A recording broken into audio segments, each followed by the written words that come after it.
كل شيء قدير الذي خلق الموت والحياة ليبلوكم أيكم أحسن عملا وهو العزيز الغفور الذي خلق 7 سماوات طباقا ما ترى في خلق الرحمن من تفاوت فارجع البصر هل ترى من فطور ثم ارجع البصر كرتين ينقلب إليك البصر خاسئا وهو حسير ولقد زينا السماء الدنيا بمصابيح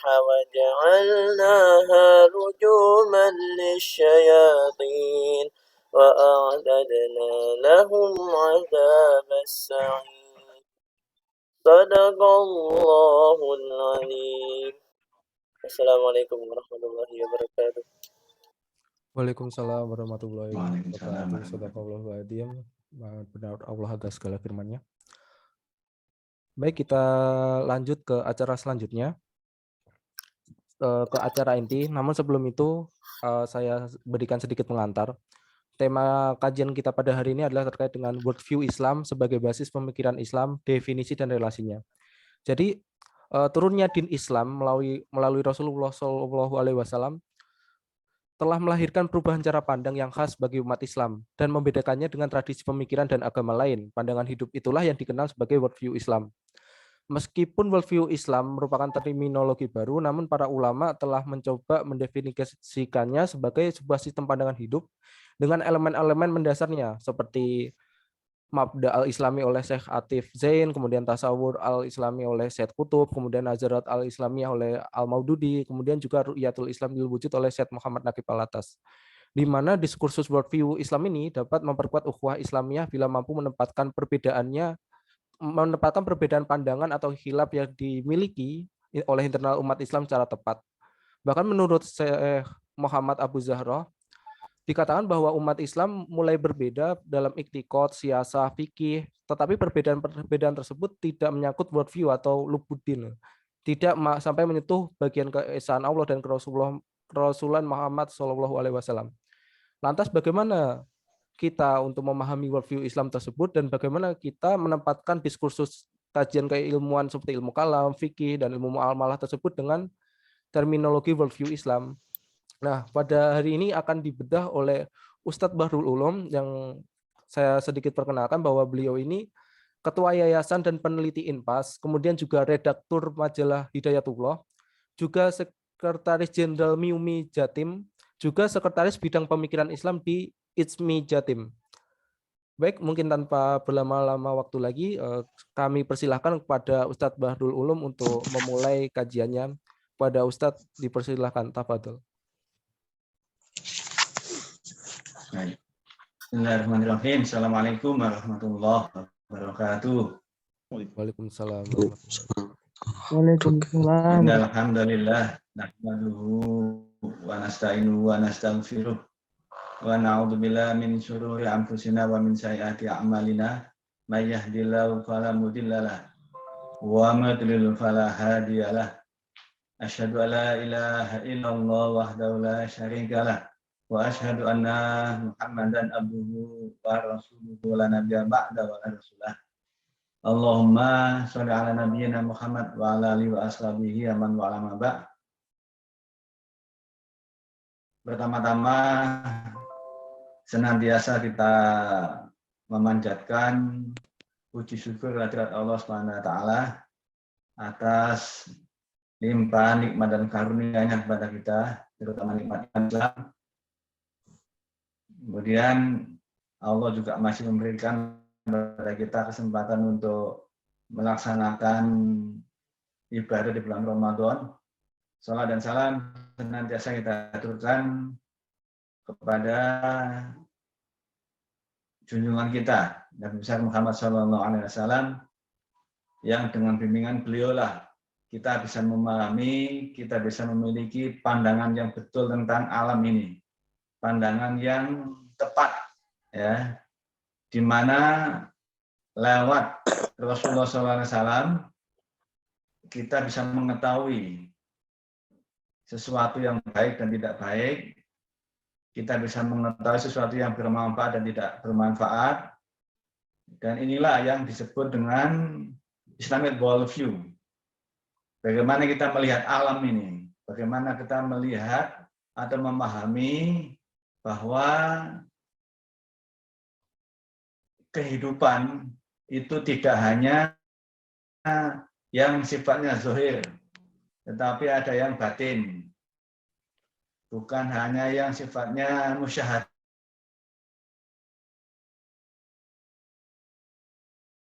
ada yang bisa dilihat. Tetapi inilah kemudian pandangan Islam itu bisa membawa kita, bisa membimbing kita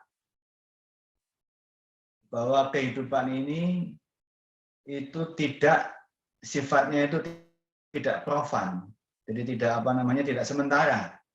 Ya, dalam pengertian manusia itu tidak boleh hanya menganggap bahwa hidup ini cukup di dunia, ya, bahwa hidup ini ada sesuatu yang lebih, dan inilah yang sesungguhnya menjadi kelebihan Islam, ya, bahwa hidup ini adalah sesuatu yang harus kita pahami dengan betul. Jadi pandangan hidup Islam ini yang akan mengarahkan, akan membawa kita dalam pemahaman yang betul, dalam pemikiran betul, bagaimana sesungguhnya kaum muslimin ini menyikapi kehidupan.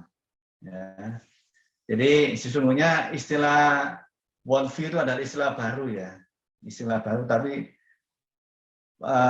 substansinya itu sudah ada sejak zaman dulu. Sejak Rasulullah SAW diutus menjadi nabi, umat Islam yang mengikuti jejak beliau itu memiliki pandangan yang luar biasa, ya, memiliki melihat sesuatu itu menjadi sangat jauh. Jadi hidup itu tidak sebatas apa yang dia alami waktu itu. Ya, orang sekelas Bilal bin Rabah yang waktu itu beliau itu sebagai budak, tetapi pandangan hidupnya jauh lebih luas, ya, lebih mendalam dibandingkan dengan tokoh-tokoh Quraisy waktu itu, kayak Abu Jahal, kan. Bilal aja sampai beliau itu sama sekali nggak tertarik, ya, dengan sesuatu yang sifatnya hanya fisik. Dan inilah yang membawa kaum muslimin waktu itu, mereka menyadari bahwa memang hubungan antara para sahabat itu didasari oleh hubungan iman. Ya, tidak ada lagi perbedaan apakah dia orang Arab atau orang Azam, apakah dia kulit putih, kulit hitam, atau yang lain. Ya, inilah sesungguhnya uji keberhasilan Rasulullah SAW di dalam menyatukan manusia, ya, di dalam memberikan pemahaman yang betul, pandangan alam atau pandangan mengenai alam ini secara utuh. Ya. Ya, ini penting kita terus kita tanamkan kepada diri kita bahwa kelebihan Islam yaitu adalah kita ini jauh, ya, berpikirnya itu tidak sempit, tidak dangkal, sehingga ukuran baik dan tidak baik itu adalah syariah. Ya, mungkin untuk saat ini, ya, kebanyakan orang itu kan melihat dikatakan sukses atau berhasil kalau dia itu punya jabatan yang tinggi, kalau dia itu punya harta yang banyak, ya, kalau dia itu punya rumah besar, gitu kan, mobil mewah, gitu kan. Karena memang worldview-nya salah, pandangan tentang alamnya salah. Ya. Yang terjadi apa? Yang terjadi sekarang itu pandangan-pandangan yang salah tadi itu membuat orang menilai sesuatu itu dari sisi fisik, material.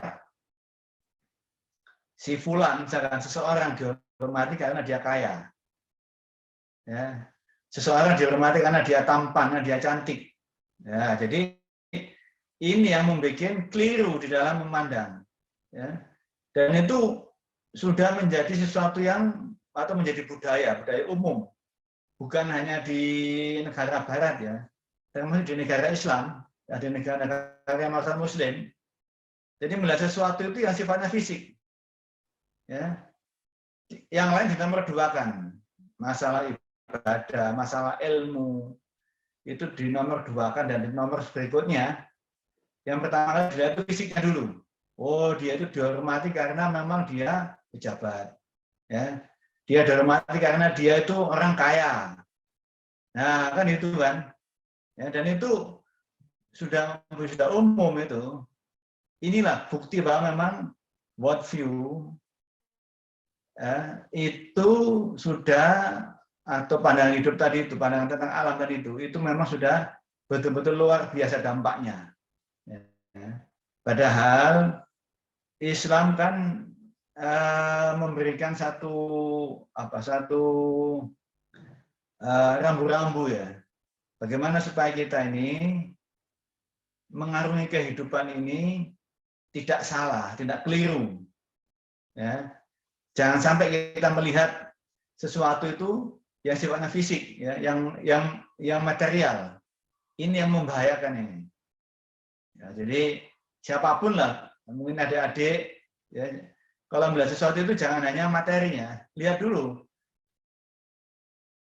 bandingkan dulu, ya, bahwa kemuliaan itu tidak boleh hanya sebatas karena faktor-faktor yang sifatnya material, yang sifatnya fisikal. Nah, jadi adik-adik harus menghormati orang yang berilmu, itu diutamakan. Ya. Sebab kenapa?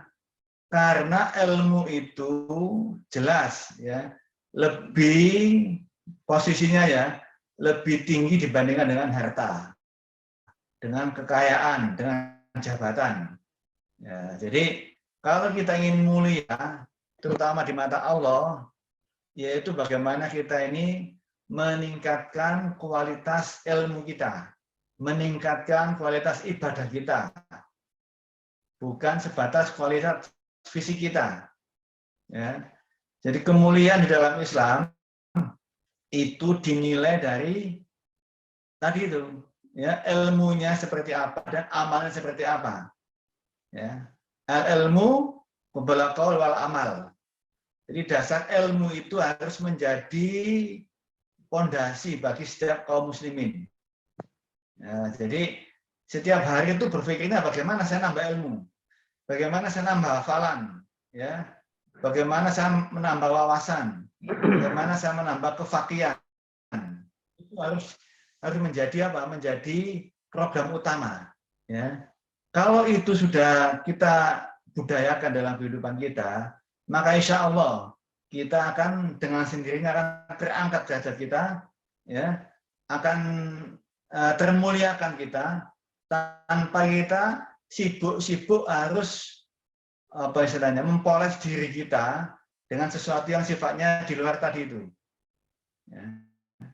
Jadi memang penampilan betul butuh, tetapi kalau penampilan isinya kosong, ya, jadi mungkin kalau kita misalkan ya selalu berusaha bagaimana menjaga kesehatan fisik, bagaimana menjaga kebersihan fisik, ya, itu jangan lupa bahwa ada sesuatu yang lebih daripada itu, yaitu bagaimana kita menjaga kebersihan hati kita, menjaga kebersihan pikiran kita, ilmu kita. Ya, kalau kita keliru menempatkan sesuatu itu tidak ada skala prioritas, maka nanti kita yang terhina di mata Allah. Jadi yang paling utama itu adalah kita membutuhkan penilaian Allah, bukan penilaian manusia.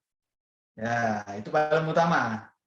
Bagaimana kita jaga hati kita ini? Ya, ya mungkin kita di mata manusia tidak terlalu baik, tetapi yang paling utama adalah bagaimana kita ini di mata Allah itu yang paling utama, yang paling pokok. Nah inilah pandangan hidup inilah yang tidak dimiliki oleh orang di luar Islam. Jadi orang di luar Islam itu sukanya itu dia pamer kekayaan, pamer harta, pamer jabatan, tapi ibadahnya lemah, ya, ilmunya juga tidak bertambah. Nah ini membahayakan. Jadi ini adik-adik ini punya tanggung jawab ini, harus serius belajar itu, ya, utamakan belajar, murajaah, belajar menambah wawasan itu kan. Itu lebih utama dibandingkan kalian memperbaiki atau memperpoles sesuatu yang sifatnya yang fisikal. Nah, jadi inilah sesungguhnya Islamic worldview itu yang akan mengarahkan kita sehingga kita tidak salah di dalam melihat apapun. Jadi harus ada tahu mana skala prioritas dan mana tidak. Beda dengan Barat ya. Kalau Barat yang sifatnya sekuler, yang rasionalis, yang sifatnya dikotomis, yang sifatnya desakralisasi, yang non metafisik, yang pragmatis, yang material tadi itu ya. Barat itu kan kenapa dia berpikir sekuler? Karena memang dia itu kecewa dengan agama. Ya, terutama agama Kristen ya, bukan Islam ya. Jadi memang mereka itu sudah nggak percaya sama agama Kristen, sebab menurut mereka agama Kristen ini tidak membawa kebahagiaan ya di dunia. Nah ini sehingga mereka itu kemudian meninggalkan atau memisahkan lah, kalau bukan meninggal, memisahkan antara agama dengan kehidupan dunia. Ini beda dengan Islam. Kalau Islam jelas doanya Rabbana atina fid dunya hasanah wa fil akhirati hasanah. Itu penting. Ya. Kita juga hidup di dunia baik, nanti di akhirat juga baik. Jadi ada keseimbangan, ya. Jadi Islam itu tidak berpikir dikotomis. Tidak ada pemisahan. Ya, Islam juga tidak memisahkan antara yang rasional dengan yang metafisik. Metafisik apa? Artinya sesuatu yang abstrak ya. Jadi beda dengan Barat. Barat itu hanya mengandalkan rasionalitas. Jadi mengutamakan apa? Akal. Tapi menghilangkan wahyu. Nah, ini kan Barat. Dia tidak percaya Tuhan. Dia tidak percaya dengan wahyu. Sebab menurut mereka tidak masuk akal Tuhan itu. Ya. Tuhan itu dianggap sesuatu yang sifatnya tidak rasional. Makanya mereka itu dalam kehidupannya, dia itu hanya beribadah ketika di tempat ibadah aja. Keluar dari tempat ibadah ya sudah tidak mau bergantung sama Tuhan. Melakukan apapun itu dasarnya bukan karena faktor merasa dirinya diawasi oleh Tuhan. Ini beda dengan Islam ya. Kalau Islam kan tegas, ya kita punya keyakinan inna rabbaka labil mirsad, ya, bahwa Allah itu selalu mengawasi kita dimanapun kita berada, baik ketika kita di tempat sholat di masjid atau di tempat beribadah atau di tempat lain, ya di pasar dimanapun.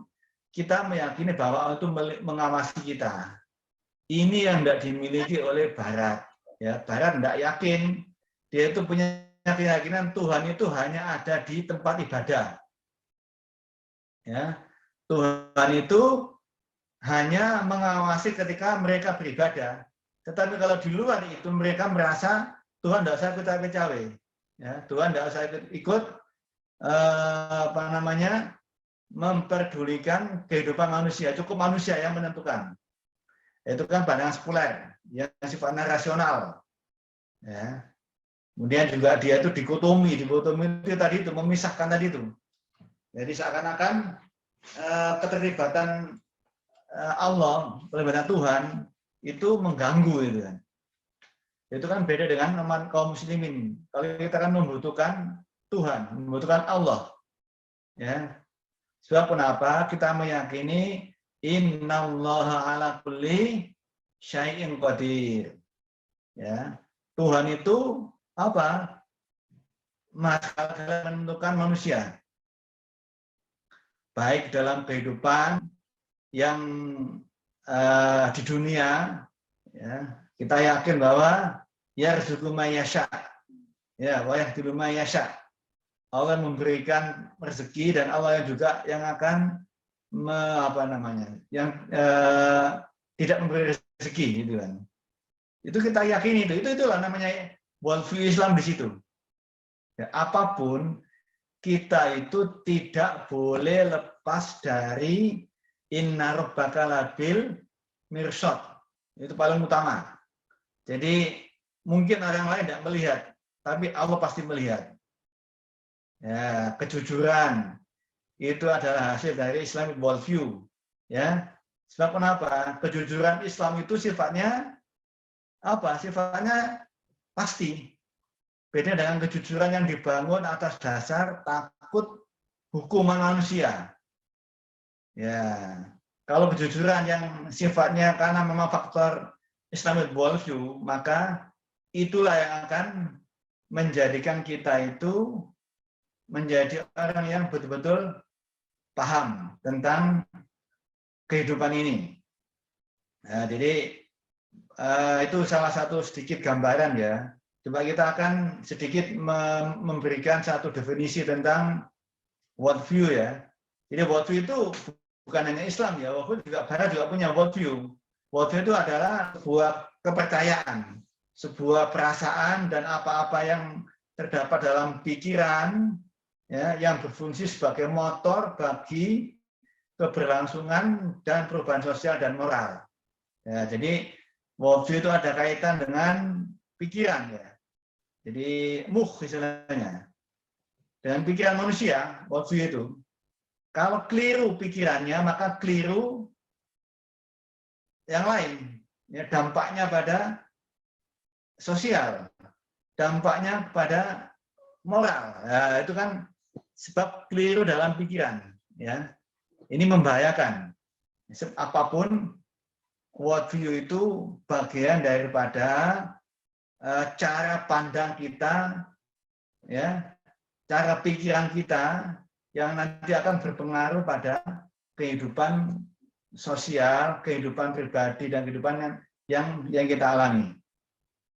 Jadi tadi itu definisi worldview umum ya, menurut ya seorang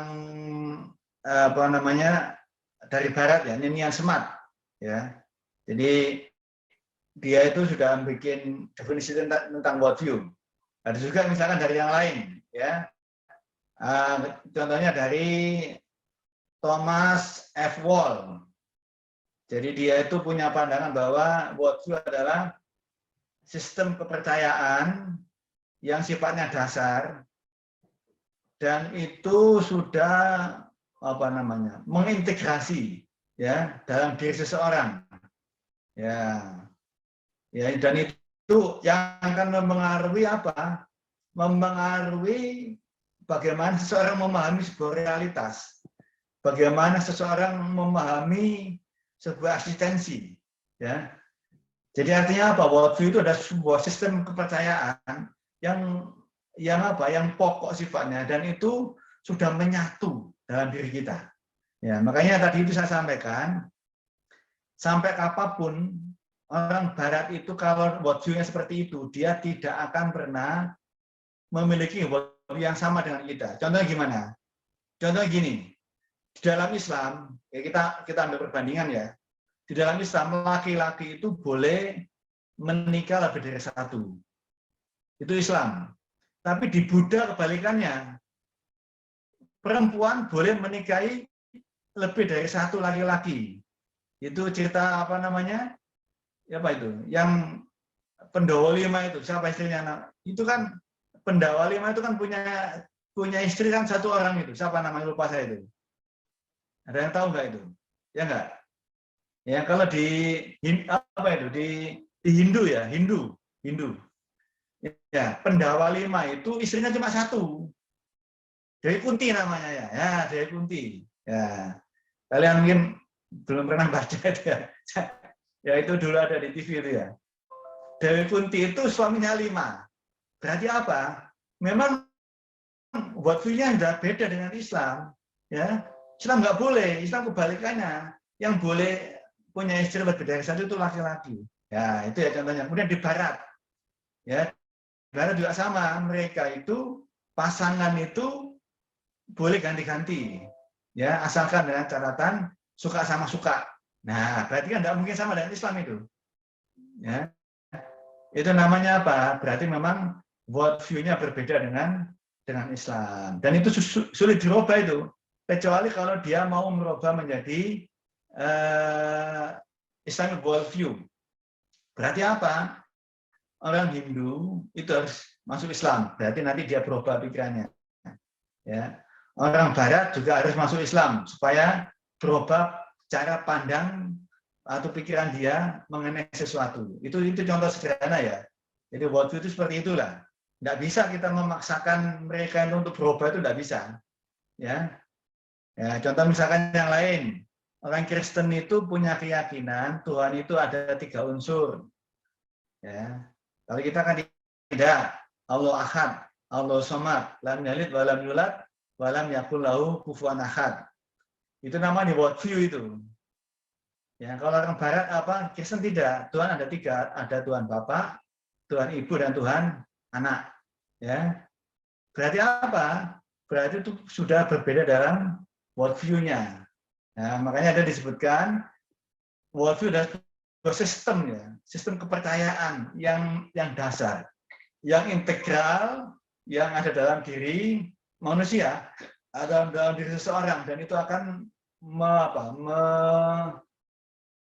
merubah atau apa namanya, menjadi sesuatu yang dia pikirkan dalam kehidupan yang realistis. Ini ada juga yang lain, ya. Ini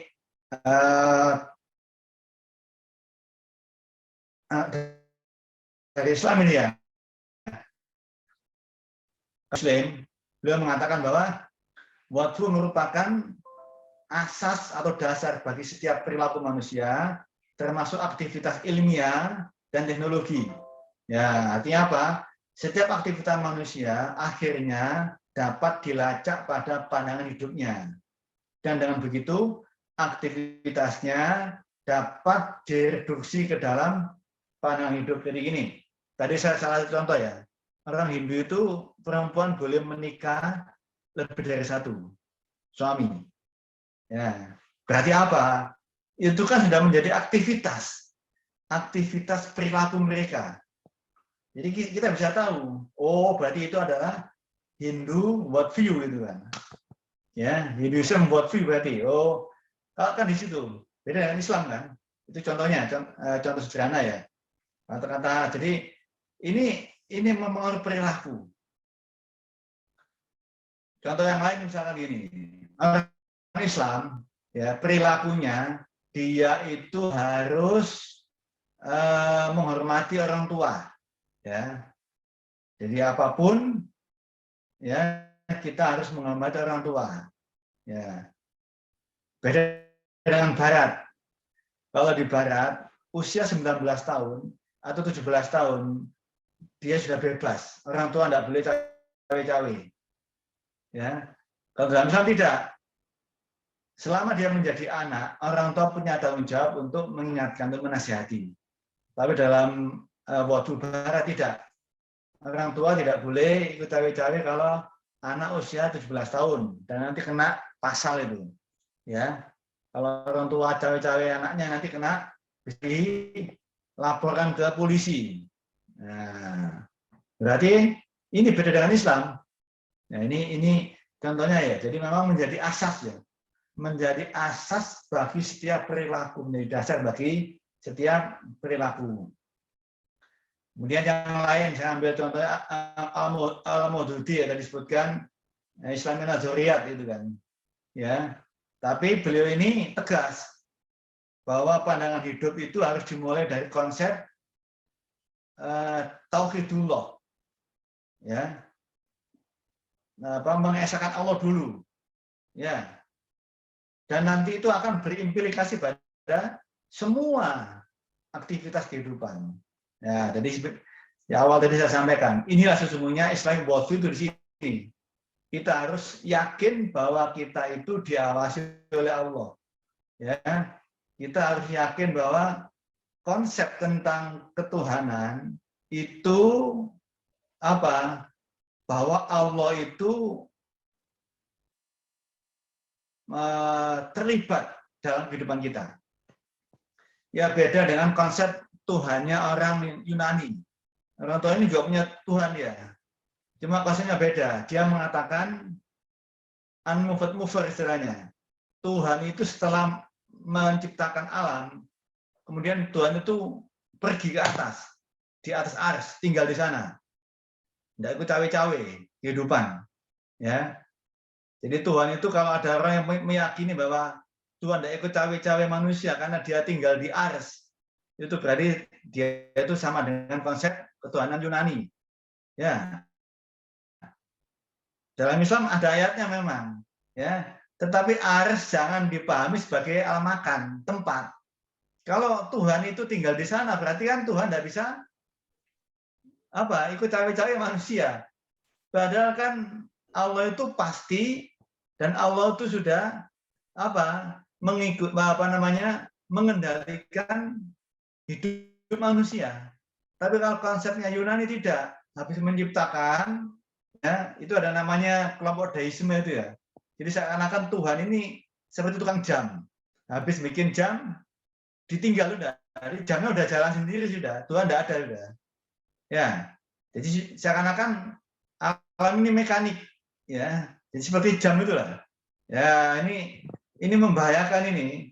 Jadi kalau ada orang meyakini bahwa Allah itu habis menciptakan kemudian pergi di atas ars, ya, berarti sama dengan kelompok deisme istilahnya kalau dalam bahasa teologi ya. Ya. Tuhan itu ya semacam tukang jam, habis menciptakan manusia, menciptakan alam, pergi gitu kan, meninggalkan manusia. Nah, ini namanya worldview ya, worldview kelompok seperti itu. Kemudian saya ambil lagi satu lagi ya. Mungkin langsung ke saya naruh atas saja. Worldview adalah pandangan Islam tentang realitas. Jadi ru'yatul wujud, ya, dan kebenaran yang nampak oleh mata hati kita dan yang menjelaskan hakikat wujud, yang menjelaskan hakikat wujud. Oleh karena kenapa? Apa yang dipancarkan oleh Islam itu adalah merupakan wujud total, ya, dari Islamic worldview. Yang berarti apa? Ru'yatul Islam lil wujud itu betul-betul harus tepat, nggak boleh salah. Ya, wujud itu ada dua ya, wujud yang nampak dan wujud yang tidak nampak. Yang nampak seperti kita ini nampak, ya. Wujud yang nampak, yang tidak nampak itu apa contohnya? Ya kayak setan, kayak malaikat, jin kan tidak nampak itu. Tapi wujud, ya kita yakin ada setan. Kita yakin ada malaikat, ya. Kita yakin ada jin. Nah, artinya apa? Itulah yang dimaksud dengan ru'yatul Islam lil wujud. Nah, itu penting. Jadi kita apalagi Allah pasti, ya, sudah pasti wujud yang utama malah. Allah adalah wujud yang utama. Sehingga kita tidak boleh dimanapun kita kemudian kita melupakan Allah. Kita harus yakin kita sedang diawasi oleh Allah. Kemudian ada lagi ya, kalau tadi kan kelompok sekuler. Nah, sekarang lagi berkembang kelompok namanya postmodern.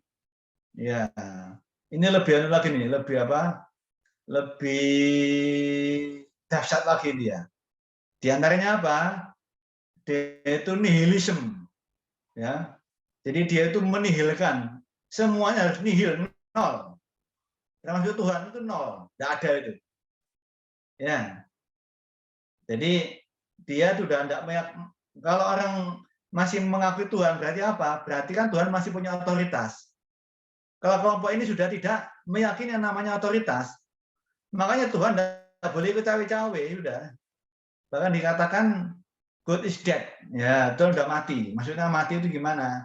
Tuhan sudah tidak boleh ikut cawe-cawe kehidupan manusia. Ini kelompok postmodern, ya. Dia juga relativisme sifatnya. Artinya apa? Tidak boleh seseorang mengatakan paling benar diri, apa paling benar sendiri, tidak boleh menurut mereka.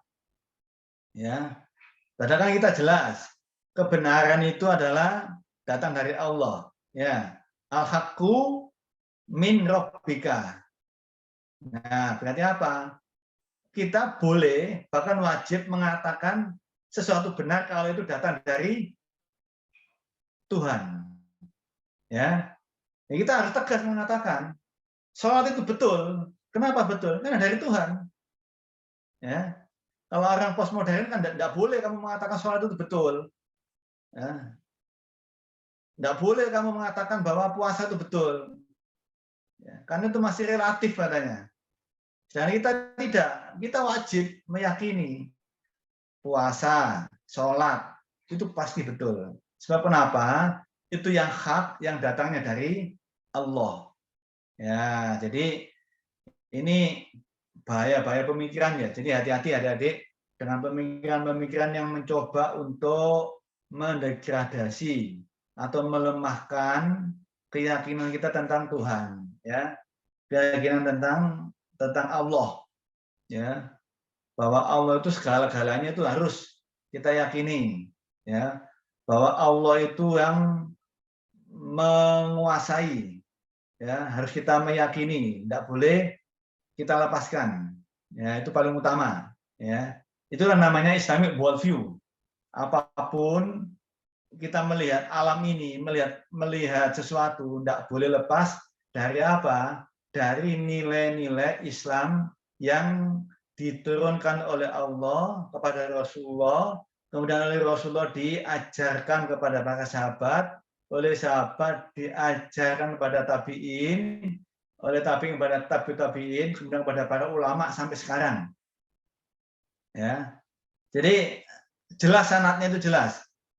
Makanya dalam memahami sebuah teks, ya, itu kita tidak boleh melepaskan dari Allah.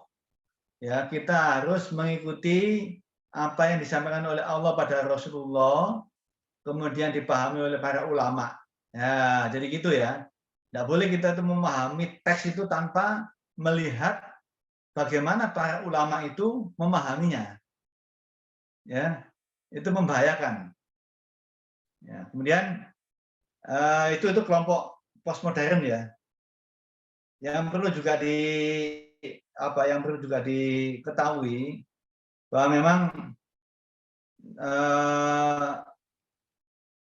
kekeliruan dalam worldview atau pandangan hidup ini, ya, itu akan membahayakan kehidupan kita, ya, terutama nanti kehidupan di akhirat.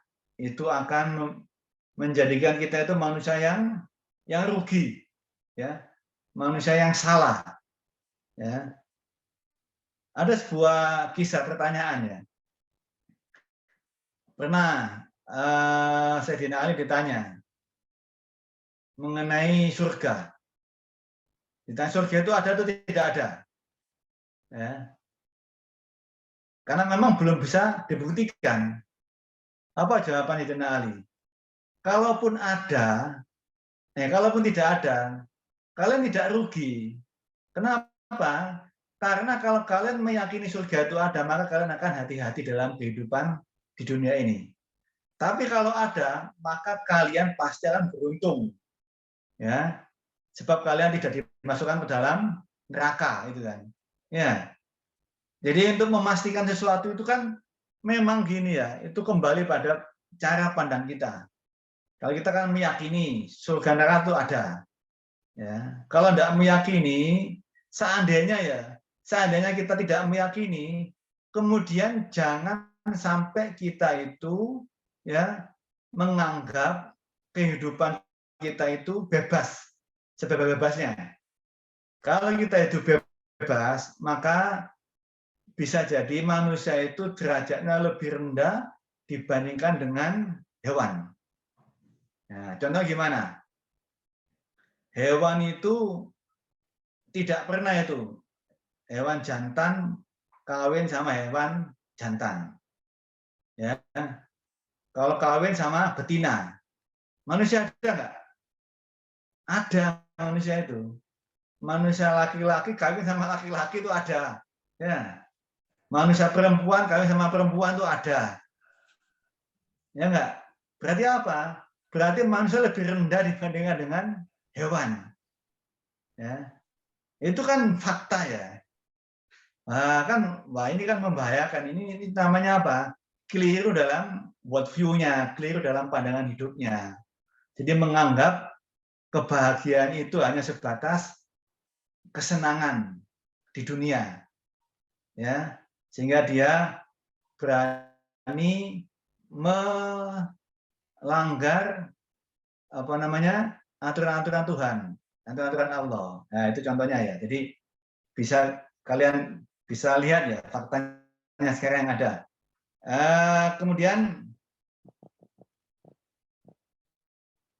yang harus kita pahami bahwa dengan kita memahami Islamic worldview, maka kita akan nanti menjadi orang yang bijak. Ya, jadi melihat apapun dengan cara bijak. Hati-hati, ya hati-hati. Semuanya dihitung, ya plus minusnya dihitung, ya manfaat dan mudaratnya akan dihitung. Ya itu harus betul-betul itu menjadi apa? Kita sekolah juga harus misalkan ya harus milih-milih. Nggak sembarangan kita milih-milih sekolah itu. Kuliah juga nanti gitu. Kuliah cari yang tempat kampus yang bisa mengamankan iman kita. Ya. Jadi sebab worldview itu nanti apa? Itu kan melahirkan berbagai cabang ya. Baik itu mengenai kebudayaan, tradisi, pendidikan, keyakinan, agama misalkan ya. Itu kembali pada worldview. Kalau worldview-nya salah, maka agamanya salah. Kalau worldview-nya salah, maka budayanya salah. Kalau worldview-nya salah, maka tradisinya salah. Ya. Jadi itu penting. Ya. Ya tadi itu worldview-nya orang Hindu kan salah itu menurut kita. Karena kenapa? Dia membolehkan perempuan nikah dengan lebih dari satu laki-laki. Sedangkan worldview Islam tidak boleh. Kebalikannya malah. Ya, makanya disitulah pentingnya worldview di situ ya. Ya dalam budaya misalkan di dalam Islam kalau misalkan dulu ya sebelum di Jawa misalkan ya, untuk misalkan ketika orang Jawa waktu itu paceklik ya, paceklik misalkan, maka memberikan sesembahan, membuat sesembahan yang dikorbankan itu apa? Manusia, ya disembahkan pada gunung misalkan, ya berarti kan salah itu pemikiran. Kalau menurut waktu itu menurut dia betul, karena memang faktanya bisa terjadi itu hujan, ya. Tapi dalam Islam tidak. Islam itu ada namanya sholat istisqa, ya sholat untuk meminta hujan, ya. Jadi sama-sama ada ritualnya, tetapi ritualnya berbeda. Kalau orang dulu, orang Jawa misalkan, ritualnya itu dengan mengorbankan entah itu hewan, mengorbankan manusia, gitu kan, untuk meminta hujan. Ya, kalau kita tidak, kita cukup sholat istisqa yang tidak sampai mengorbankan jiwa, tidak mengorbankan nyawa. Ya, itu penting. Ya, jadi kalau keliru worldview-nya maka akan keliru di dalam budayanya, keliru dalam tradisinya, keliru dalam agamanya. Nah, kemudian juga worldview itu juga akan mempengaruhi cara pandang tentang alam. Kehidupan tadi juga saya sampaikan ya. Nah, kemudian cara pandang tentang etika. Nah, itu banyak pokoknya ya. Itu yang paling apa? Jadi gini contoh etika gimana? Kalau orang Islam ya, etika itu bagian daripada ajaran agama Islam. Ya. Jadi etikanya itu masih normal. Contohnya gimana? Contohnya kita misalkan beretika kepada hewan. Ya. Kalau kita mau menyembelih hewan, maka etikanya adalah apa namanya itu pisau atau alat penyembelihan itu harus diasah dengan tajam, tidak boleh menyakiti. Ya, itu etikanya orang Islam. Beda dengan mungkin orang di luar Islam ya. Dia kalau mau menyembelih hewan bukan disembelih, tetapi ditusuk, ya, ditusuk, ya, ditusuk supaya mati gitu kan. Ya, itu kan kalian bisa lihat lah, kalau Islam mau tidak. Atau ada sebaliknya yang berlebihan. Dia tidak mau makan, tidak mau menyembelih hewan. Alasannya apa? Dia itu ingin menghormati hewan tapi berlebihan. Contohnya apa? Kayak orang Hindu ya, dia itu kan punya keyakinan sapi itu adalah hewan yang mulia, maka tidak boleh disembelih. Ya, kemudian apalagi kera, itu adalah hewan yang mulia, sehingga kalau kalian ke India, kera itu banyak di sana, nggak boleh disentuh, nggak boleh disakiti. Sebab itu dianggap sebagai jelmaan dari dewa-dewa mereka. Nah, kalau Islam kan tidak, ya. Islam itu boleh, ya, menyembelih hewan, terutama hewan yang halal kayak sapi, ya, kayak kambing gitu kan. Nah, jadi itulah worldview itu mempengaruhi bagaimana kita ini beretika dengan lainnya, dengan hewan, dengan alam, ya. Jadi tengah-tengah Islam itu, ya, tidak melarang untuk umatnya makan hewan, tetapi dibatasi hewan mana yang boleh dimakan. Ya, juga tidak melarang umatnya untuk memakan tumbuh-tumbuhan, tapi dibatasi mana yang boleh, mana yang tidak boleh. Kalau yang lain kan tidak, ada yang total tidak mau makan hewan. Ya, itu ada itu. Apa namanya? Kalau seperti itu ada. Ya, jadi itu ya. Mungkin itu gambaran saya tentang worldview. Mungkin kita diskusi aja, ya. Tapi setidaknya ini yang harus jangan sampai salah ya, jangan sampai keliru kalian. Ya, saya kira itu. Saya kembalikan pada Ustaz Khairul. Tafadhol. Baik, syukron jazakumullah khair Ustaz atas pemaparan materinya. Sekarang kita buka sesi tanya jawab. Bagi yang ingin bertanya bisa lewat kolom chat, tapi diutamakan melakukan pertanyaan secara langsung dengan fitur raise hand. Dipersilakan kalau ada yang ingin bertanya. Tadi itu ada yang di chat tadi itu. Baik, mungkin saya bacakan dulu yang di kolom chat. Dari Ivan Ardiansyah, bagaimana pendapat Ustadz terkait dosen yang berkata bahwa penafsiran Al-Quran itu sebenarnya relatif karena bergantung kualitas manusia dan manusia itu relatif. Maka statusnya sama dengan ilmu sains yang sama-sama ciptaan manusia. Mungkin bisa langsung. Oke, langsung saya jawab ya. Oke. Ya, baik. Jadi gini ya, namanya tafsir itu kan punya persyaratan. Apalagi Al-Quran ya. Jangankan Al-Quran, kita menafsirkan apapun, itu orang itu harus memenuhi syarat untuk menjadi penafsir. Ya, sama dengan Al-Quran. Al-Quran juga sama. Untuk menjadi penafsir itu harus memenuhi syarat-syarat. Yang pertama otomatis dia paham betul ya tentang penafsiran sahabat. Ya, dia paham tafsir Quran dengan Quran, ya, penafsiran Quran dengan hadis, ya. Jadi istilah relatif itu tidak mutlak, ya. Sebab kenapa? Kalau itu dimutlakkan, maka semua orang nanti akan seenaknya menafsirkan Al-Quran. Padahal itu ada namanya otoritas, ada syarat. Nggak boleh kayak saya ini belum layak jadi mufasirin, ya. Jadi nggak boleh. Oh, alasan relatif, kemudian Al-Quran ditafsir seenaknya. Nah, itu kan membahayakan. Ilmu apapun, bukan hanya Quran ya. Ya, ilmu apapun, kalau yang menafsir itu bukan ahlinya, tambah kacau nanti. Contohnya gimana? Contoh kayak ilmu kedokteran misalkan ya. Terus yang dipahami, yang menafsir itu adalah ahli, misalkan bukan dokter dia, bukan ahli medis, tapi ahli misalkan insinyur mesin misalkan. Ya, nanti beda nanti melihatnya. Ya, jadi otoritas itu penting. Ya, jadi mufasir itu dibutuhkan, tapi dengan syarat dia harus memiliki otoritas dan diakui itu otoritasnya. Ya, tidak boleh sembarangan.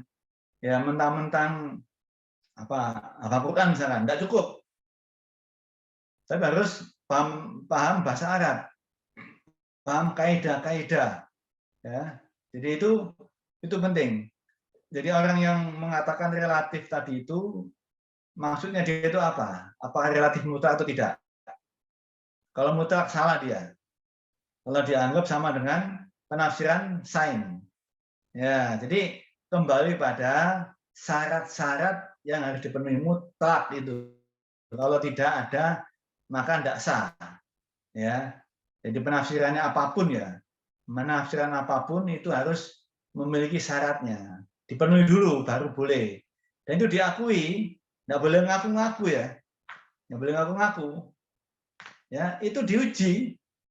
Ya, kayak dulu Imam Syafi'i, Imam Bukhari, Imam Malik itu diuji itu, baru boleh berfatwa.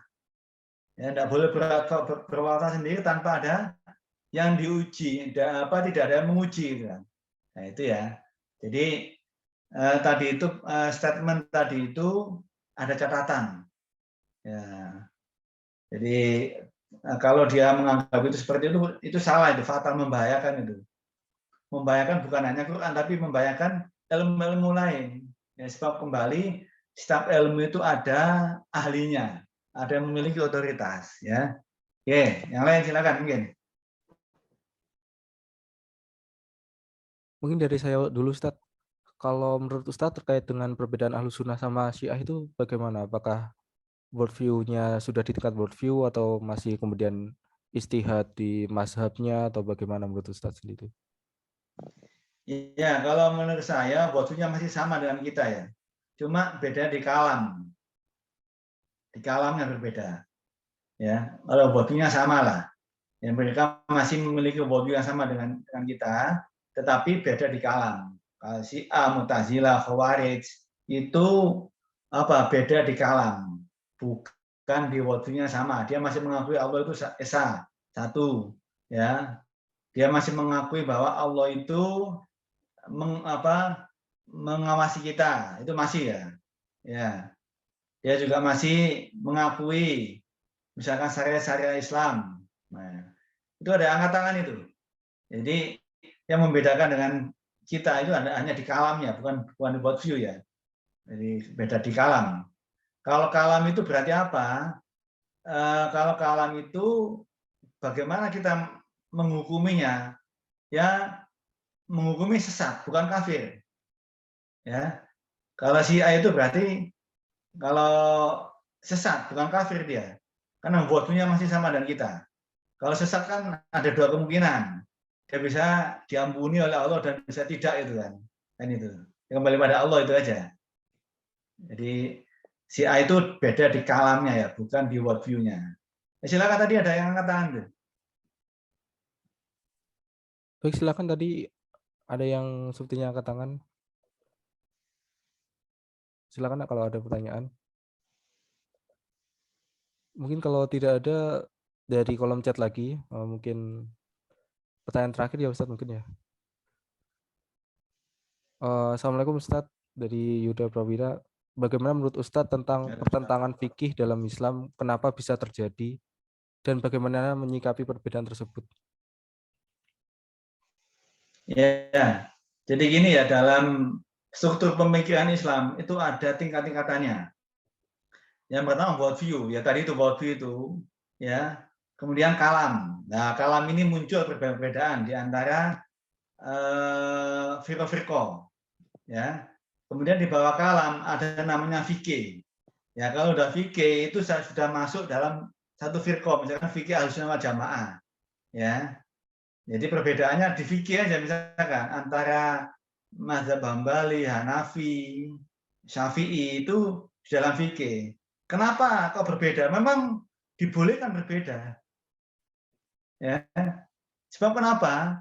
Perbedaan itulah yang akan memberikan satu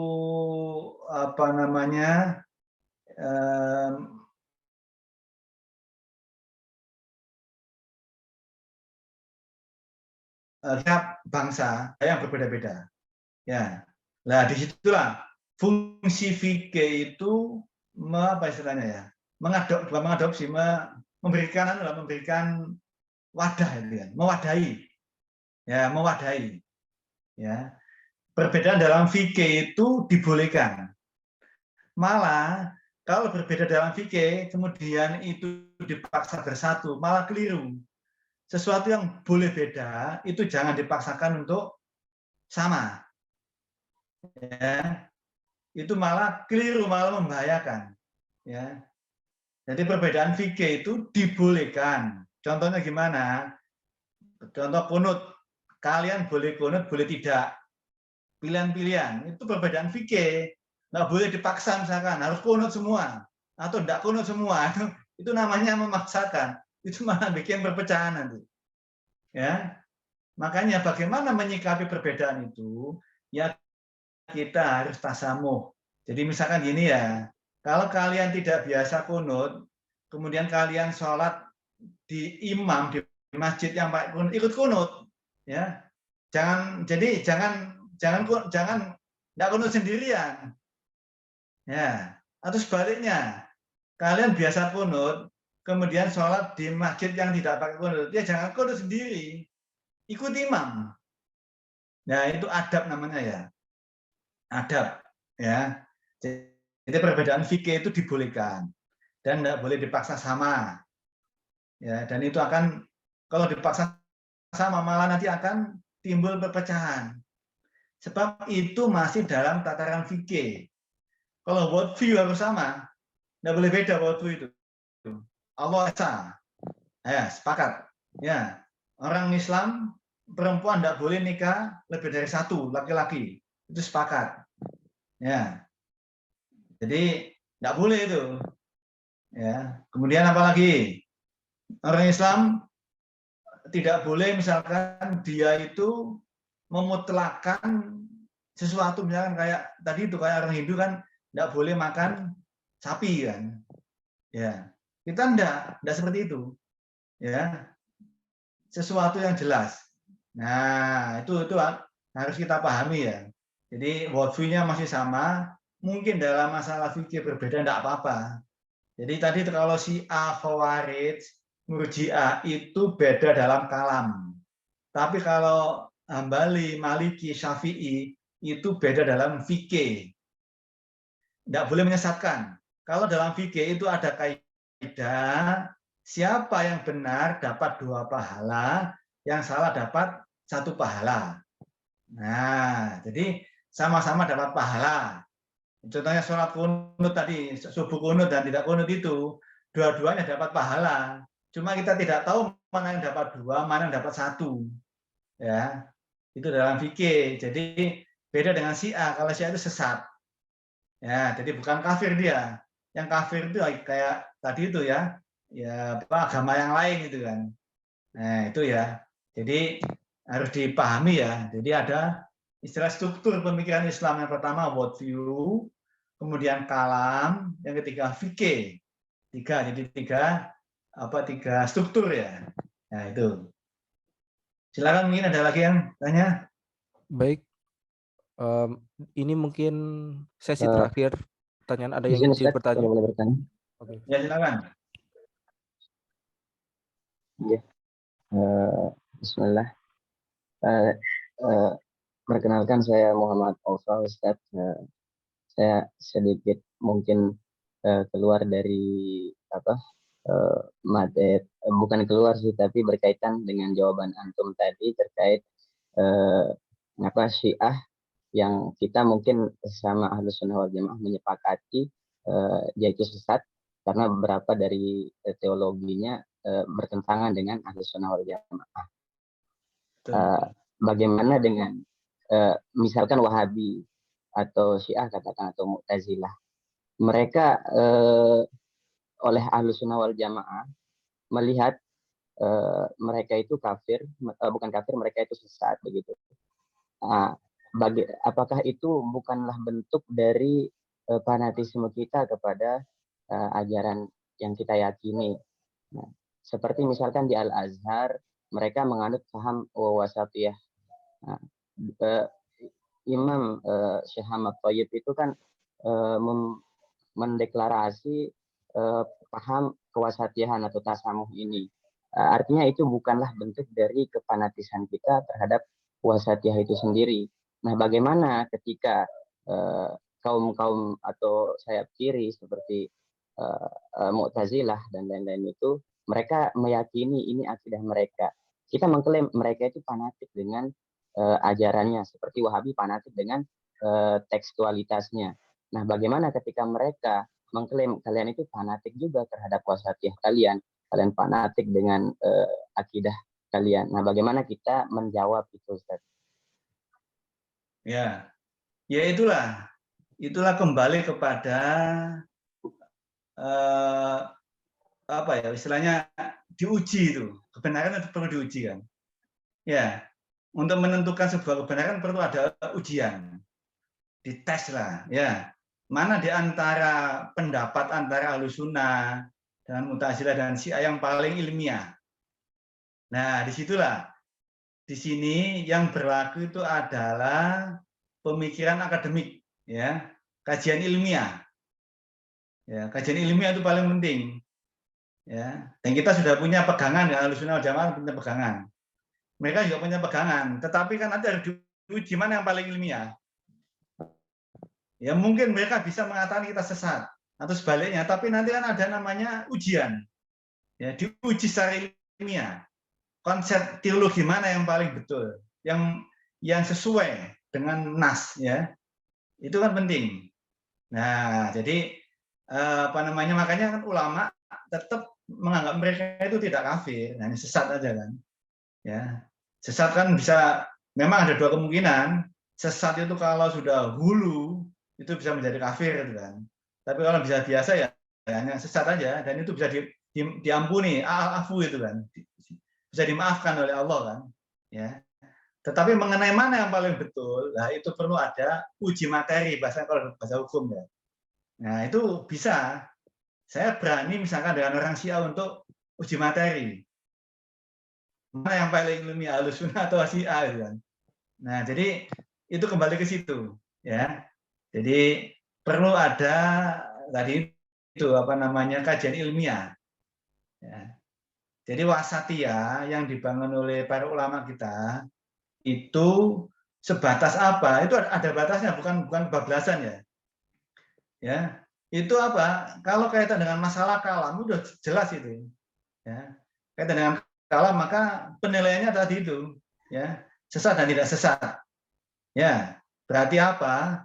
Itu masih dalam ranah-ranah yang bukan worldview itu, masih kalam. Makanya tidak boleh kita itu mengkafirkan orang Syiah, kecuali dia yang hulu ya. Kalau hulu sampai dia menganggap Ali yang betul, yang menerima wahyu bukan Rasulullah, itu sudah hulu itu sudah fatal itu ya. Ya, tapi kalau sebatas mungkin dia masih menganggap Ali itu lebih utama dibandingkan Abu Bakar, Umar, Utsman dan tiga orang ini, itu masih kita maklumi lah, ya. Tapi kalau sudah menganggap Ali itu malah Jibril keliru, ya, keliru memberikan wahyu kepada Nabi Muhammad yang mestinya Ali bin Abi Thalib itu sudah hulu itu boleh kita kafirkan, itu udah kafir, itu udah. Tapi kalau sebatas dia mengutamakan Abu Bakar, Umar dan Utsman, itu masih kita maklumi. Meskipun jumhur ulama sepakat, ya. Nah ini ijma itu penting.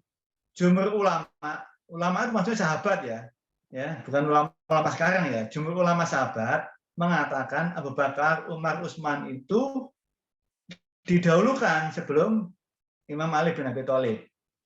Nah, makanya di sini tadi itu ijma itu penting. Makanya dalam Ahlussunnah wal Jamaah, ijma itu bagian daripada hukum. Ya. Sebab kenapa? Contoh sederhana ya. Si A itu kan menolak sholat tarawih berjamaah. Ya, itu bid'ah itu. Kenapa? Rasulullah nggak pernah itu. Hanya berapa kali aja, 2-3 kali atau berapa kali itu aja. Ya, itu kan menurut Syiah itu kan bikinan Umar. Umar kan di mata Syiah itu kan kafir. Ya. Makanya tapi kan ijma Ahlussunnah wal Jamaah sepakat ya bahwa sholat tarawih itu berjamaah sejak zaman Umar sampai sekarang. Ya, itu namanya berbeda.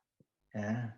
Jadi itu perbedaannya di situ. Jadi wasatiyah kita itu tetap dalam koridor yang betul. Menempatkan sesuatu itu pada tempatnya. Ya, tadi menganggap Syiah itu kita tidak kafir, itu wasatiyah itu. Tapi kita oleh Syiah dikafirkan. Kenapa? Karena Umar saja dikafirkan. Radhiyallahu anhu, apalagi kita. Abu Bakar juga dikafirkan. Ada doa Allahumma an, ya. Sonama Quraisy itu kan. Apa itu maksudnya? Ya Allah laknatlah kedua berhala itu siapa? Abu Bakar dan Umar bin Khattab. Nah, jadi wasatiyah kita betul. Kita tidak mengkafirkan mereka, tapi sebaliknya. Syiah sudah mengkafirkan Ahlussunnah wal Jamaah. Bahkan boleh dibunuh kita itu oleh Syiah. Dan terbukti ketika Syiah itu berkuasa, habis Ahlussunnah itu di mana-mana. Karena memang keyakinan mereka seperti itu. Nah, kalau kita tidak, wasatiyah kita kan masih dalam koridor menganggap mereka itu sesat ya. Tidak, kecuali yang hulu ya. Yang sudah tadi itu yang sudah memang ada yang hulu itu ada. Syiah yang hulu itu ada. Tapi itu mungkin sudah berapa persen nggak tahu saya ya.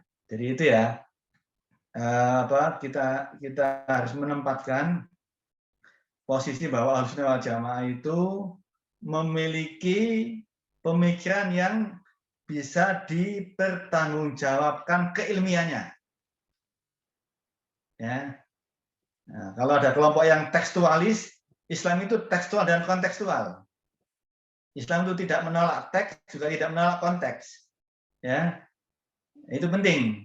Kalau kontekstualis juga salah, tekstualis juga salah. Dua-duanya Islam itu.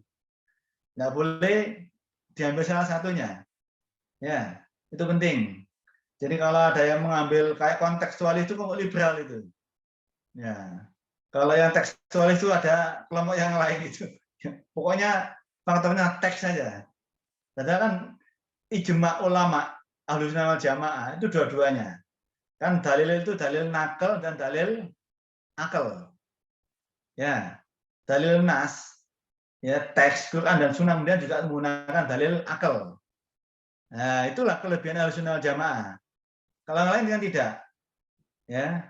Makanya saya bilang Ahlussunnah wal Jamaah ini sangat ilmiah. Kita uji itu, bisa kita uji. Keilmiahnya di mana? Nah, itu penting ya.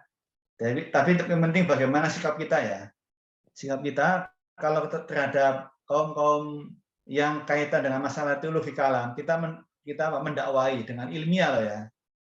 Ya. Kaum Syiah diajak aja diskusi secara ilmiah tapi kalau mereka sadar, insya Allah lah. Mereka itu susah kalau tidak dihadapi dengan cara yang ilmiah. Ya. Karena memang punya dalil. Cuma masalahnya problemnya itu di mana? Problemnya itu adalah penggunaan dalil. Karena kenapa? Tidak semua dalil yang qat'iyah fiddin itu dilalah fiddin. Ya. Jadi mungkin dia nasnya qat'i, tapi dilalahnya. Ya, contoh sederhana yang tadi itu ya. Ya memang sholat tarawih itu kalau menurut menurut Rasulullah itu hanya 2-3 kali aja beliau berjamaah. Ya. Tapi kan menjadi ijma. Apa alasan ijma itu? Ada dalil tidak langsung. Rasul mengatakan fa'alaikum bisunnati wa sunnati khulafaur rasyidin al-mahdiyyin. Itu dalilnya itu. Ikutilah sunnahku dan sunnah khulafaur rasyidin. Berarti apa? Umar sudah pasti beliau itu khulafaur rasyidin. Tetapi oleh Syiah nggak diakui sebagai khulafaur rasyidin. Itu masalahnya di situ. Ya, problemnya di situ. Kalau mayoritas ulama mengakui, ya, hadis tadi itu sahih loh ya. Ya, fa'alaikum bisunnati wa sunnati khulafaur rasyidin al-mahdiyyin. Loh, kalau kita tidak mengikuti Umar, berarti dalil ini dibuang gitu manunya. Kan tidak. Itu namanya dalil tidak langsung ya. Jadi itu apa namanya? Yang penting kita itu tadi itu wasatiyah, pandangan kita itu harus betul-betul ditempatkan pada tempat yang betul. Jangan sampai salah gitu ya. Bahasanya gitu ya. Ya, saya kira itu. Ada lagi Mas Yan? Ini ada pertanyaan terakhir satu aja Ustadz mungkin ya untuk sebagai penutup sesi kita kali ini yang dari Rizkyana Nur Aziza. Assalamualaikum warahmatullahi wabarakatuh. Izin bertanya Ustadz, bagaimana belajar tafsir Al-Quran yang benar? Dikarenakan Al-Quran sebagai pedoman hidup. Sebagai Muslim perlu mempelajari tafsir Al-Quran. Jadi seperti itu Ustadz. Gimana? Jadi diulangi. Jadi bagaimana belajar tafsir Al-Quran yang benar, karena Al-Quran kan pedoman hidup seorang Muslim gitu, dan seorang Muslim tentu perlu mempelajari tafsir Al-Quran dan untuk mengamalkannya dalam kehidupan. Ya, memang untuk menguasai tafsir itu kan hukumnya fardu kifayah ya. Jadi tidak semua kita lah. Itu yang penting sudah ada yang menguasai. Dan itu harus mengikuti metodologi yang betul. Bagaimana mempelajari tafsir Quran. Itu ada metodologinya itu para ulama. Tidak sembarangan itu ya. Ya. Tapi kalau lebih aman, sekarang udah banyak ya tafsir-tafsir yang para ulama ya, kayak Ibnu Katsir atau Bari itu kan. Ya, itu kan sudah bisa kita baca lah. Karena mereka itu sudah memiliki metodologi yang mapan. Yang hati-hati itu tafsir baru itu dicek dulu metodologinya. Apapun ya, belajar ilmu apapun, kita tidak boleh lepas dari melihat metodologinya. Metodologinya baik atau tidak. Kalau tafsir para ulama kita, Ibnu Katsir atau Bari dan yang lain-lain, itu jelas metodologinya. Itu bisa kita baca, ya, dan bisa kita pertanggungjawabkan secara ilmiah. Ya, jadi kalau ingin belajar tafsir, kalau misalkan ada gurunya, malah bagus. Oh, kita lihat dulu gurunya dari mana dia, alumni mana, sampai punya sanad nggak? Ya meskipun nggak harus ya. Kalau punya sanad lebih bagus lagi malah. Sanadnya jelas sampai pada Ibnu Katsir itu kan, itu malah bagus. Ya, tapi kan tidak mudah di Indonesia. Kalau mungkin Timur Tengah banyak itu. Ulama-ulama yang punya sanad itu banyak. Kalau di Indonesia kan tidak banyak. Ya. Tapi tadi itu kita harus kita harus mengutamakan tafsir yang mutabar. Ya, yang sudah diakui oleh para ulama ya. Jadi tidak sembarangan kita. Ya. Sebab kalau kita keliru dalam penafsiran, nanti akan keliru dalam memahami Al-Quran. Ya, jadi saya setuju, memang kaum muslimin ya setidaknya itu harus banyak membaca tafsir. Jangan nafsir sendiri, tambah keliru nanti. Ya, sebab kita belum nyampe ilmu kita. Ya, ilmu bahasa kita masih lemah. Ya, belum lagi ilmu hadis kita masih lemah. Macam-macam lah ya. Jadi lebih aman kita membaca tafsir para ulama. Ya, kalaupun belum bisa bahasa Arab, insya Allah kan sudah diterjemahkan. Tinggal dicek aja siapa nerjemahkannya itu kan. Sebab saat ini masih ada sebagian orang itu yang nerjemahkan yang non sewu, kadang-kadang masih salah itu kan. Ya, nggak tahu disengaja tidak kita nggak tahu. Tapi kadang-kadang keliru masih kan. Tapi yang memang kalau lebih idealnya kalau kita membaca langsung dari bahasa Arab, kemudian ada yang membimbing, ya, yang memang dia punya sanad. Itu kalau di Timur Tengah banyak itu. Di Indonesia ada tapi mungkin tidak sebanyak Timur Tengah ya. Jadi ini kesempatan untuk antum ini belajar yang serius ya. Karena memang tantangan kita adalah tantangan usul fikir, perang pemikiran. Kedepannya itu di situ. Musuh-musuh kita tahu, umat Islam tidak akan bisa dikalahkan dengan fisik. Tapi kalau pikiran sudah salah, sudah soak istilahnya, ya keliru, nah, kemudian muncullah kayak kelompok-kelompok liberal itu kan, bahwa Al-Quran itu adalah mumtasakofi katanya. Quran itu adalah perdak budaya. Oh itu udah kafir udah itu. Ya kita berani mengatakan kafir itu. Kalau meyakini Al-Quran itu sama dengan teks-teks lain, ya dalam mumtasakofi katanya. Ya, itu kita tegas kalau dalam ini. Ini sudah world view itu dah. Bukan kalam lagi nih. Kalau Mu'tazilah kan kalam. Al-Quran adalah makhluk gitu aja kan. Tapi tetap dia tidak kafir. Karena bukan masuk world view. Tapi kalau mengatakan Al-Quran adalah mumtasakofi, perdak budaya yang dibikin oleh Nabi Muhammad, sudah itu kafir sudah itu. Jelas, ya. Saya kira itu. Ya, cukup ya. Baik, mungkin itu yang bisa saya sampaikan. Mohon maaf mungkin ada hal yang kalau masih kurang kurang sepakat ya, masih kurang puas ya, nanti bisa kapan-kapan kita diskusi lagi. Ya, mudah-mudahan kita minimal bisa memetakan mana yang world view, mana yang kalam, mana yang fikih ya, supaya tidak campur aduk. Jangan sampai kita melihat fikih ini bisa masalah gini lah. Fikih seakan-akan menjadi sesuatu yang mengerikan itu kan. Beda sedikit kafir. Ya enggak? Isbal kafir. Waduh kacau ini. Ya. Jadi masalah fikih itu. Ya. Celana di bawah mata kaki neraka. Lah. Gimana cara belajarnya gimana nih? Kita nggak tahu. Padahal itu kan kajian-kajian fikih. Ya. Jadi janganlah kita mengambil teks tanpa kita melihat bagaimana pemahaman para ulama. Kalau kajian fikih itu luas, fleksibel. Apa istilahnya? Fleksibel ya. Luas. Dan itu khasanah kita. Khasanah kita. Jangan bikin runyam gara-gara masalah fikih. Ya. Yang kunut mencela yang tidak kunut. Yang tidak kunut mencela yang kunut. Sampai kapan kita itu? Rusak nanti lama-lama Islam ini. Ya.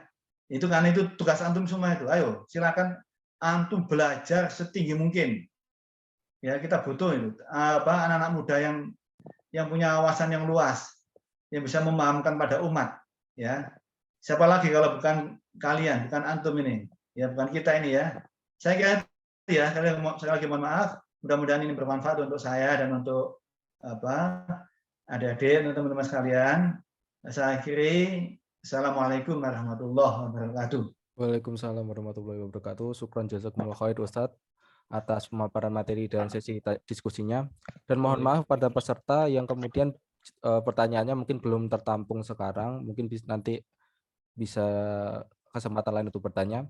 Kita cukupkan majelis kita pada pagi hari ini dengan baca hamdalah dan doa kaful majelis.